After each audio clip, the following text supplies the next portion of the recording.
Hellcat.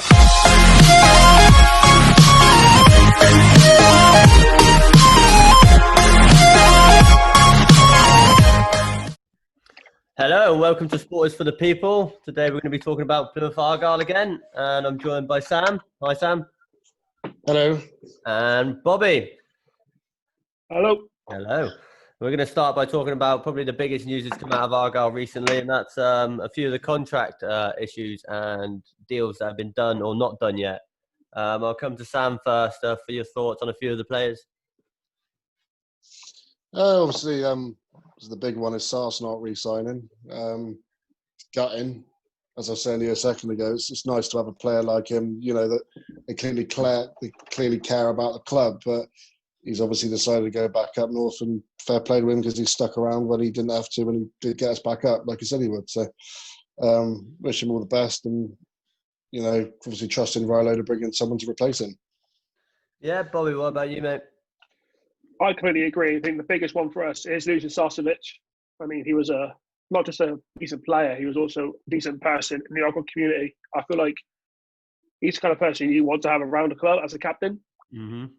But again, family reasons, he's gone back up north. Can't argue with it. I don't know where he's going to go. I reckon it's going to be Salford, maybe Bolton. We said Salford. But yeah, so it's going to be Bolton might be a good shout because it's up there in that area, but it's probably going to be Salford because of the money. Who are you hoping they get in to replace him? Anybody, or just going to hope for a good name? I mean, the one that comes off my tongue straight away is Jordan Rossiter. Ex-Bury, knows Ryan Lowe. He's played top-level football, Carabao Cup and Premier League level for Liverpool, all the couple of years ago now, mind. But it's a player. He can play. He's a solid midfielder. What about you, Sam? Yeah, I'd agree with that. That would make sense as well.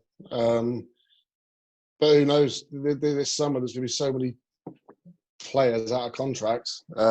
We could end up getting someone from higher up because championship clubs are cutting cloth. So Jordan Rossiter would be an obvious one. Another one I like is Ryan Broom at Cheltenham. I think he's out of contract. He was superb last night. Yeah, he's a very good player, but that's probably going to rely on them not going up, I would imagine. You've got to fancy them to win the playoffs based on what we saw last night.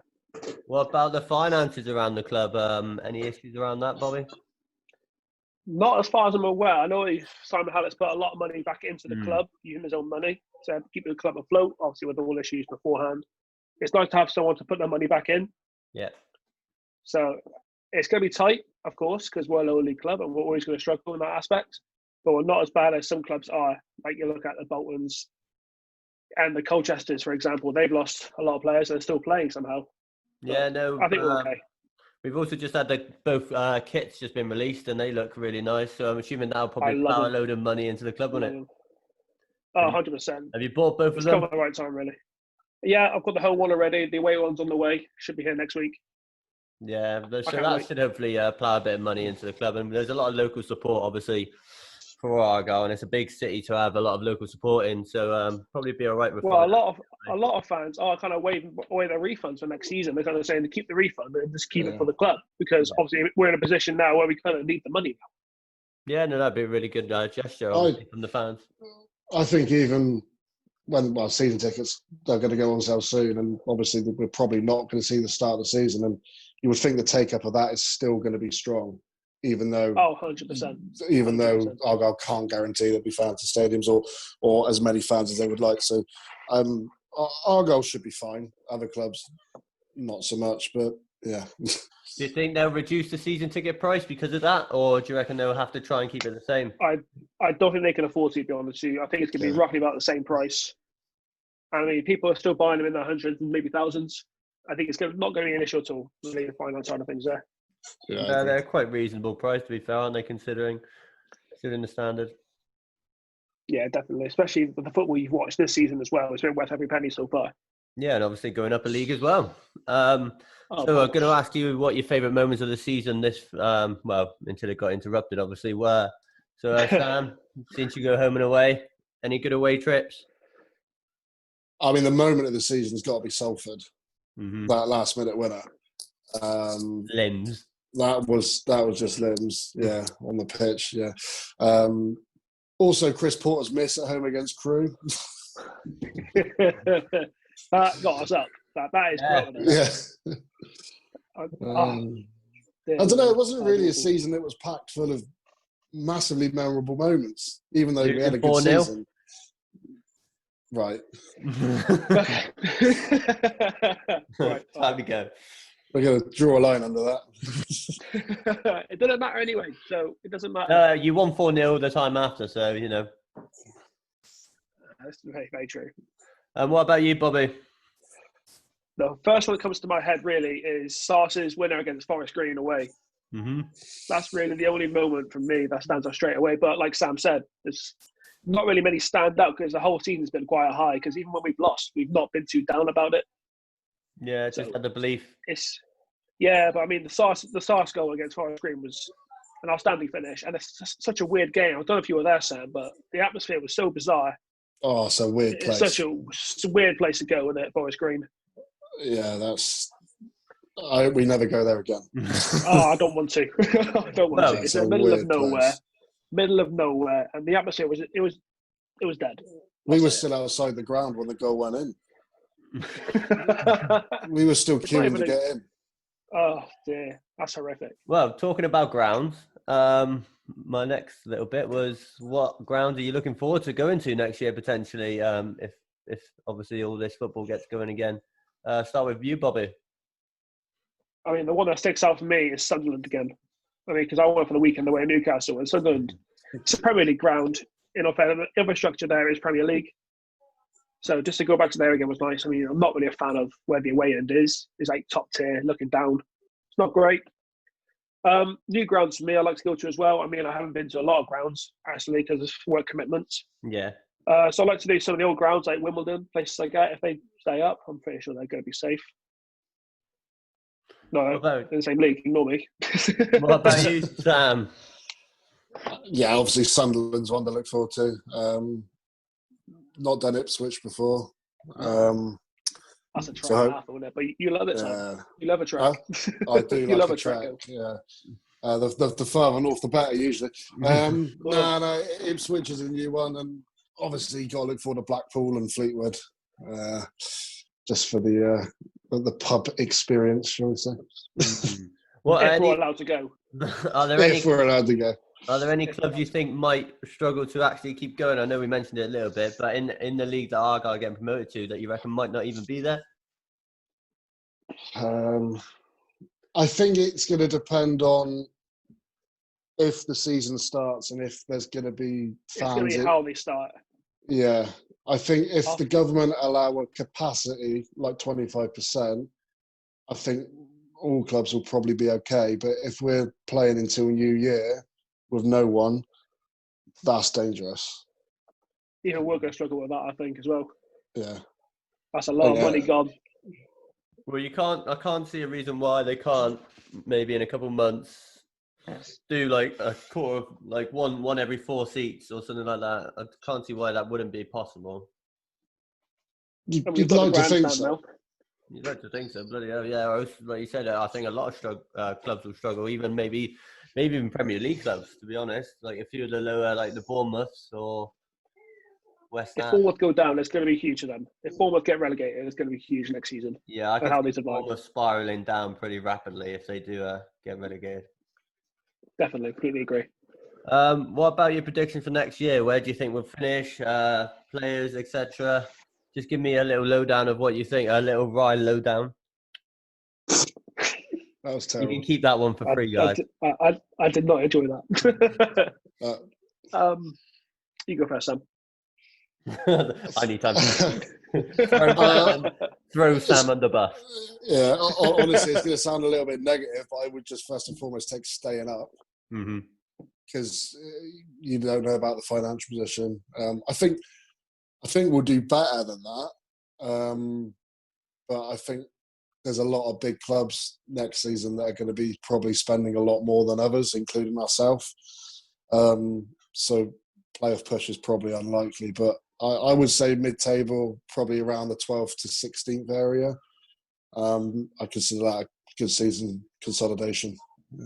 Yeah, I think that's what most fans are going to be hoping for. Yeah, it's a sensible thing to go for, isn't it? Yeah, I'd agree with that personally myself. I think we're a better side now than we were last time in League One. We're a much better footballing side. We actually do attack now and don't go 1-0 down and then defend from the 7th minute onwards. So I feel like mid-table is probably the best. Like you say, 12th to 16th. Playoffs is, no, not for me. Don't think we're going to be ready. Even if we get to playoffs, we're not going to win it. I know mid-table for me. I know Ryan Lowe's been very committed to the club so far, but there have been a few rumours linking him to two clubs. I can't remember the clubs exactly. But what do you think about those rumours, Sam? I think we need to be realistic, and I think all Argyle fans are realistic in that Ryan Lowe is going to go eventually. Oh, yeah. But this summer? No, not this summer. He'd be stupid to go to Bolton.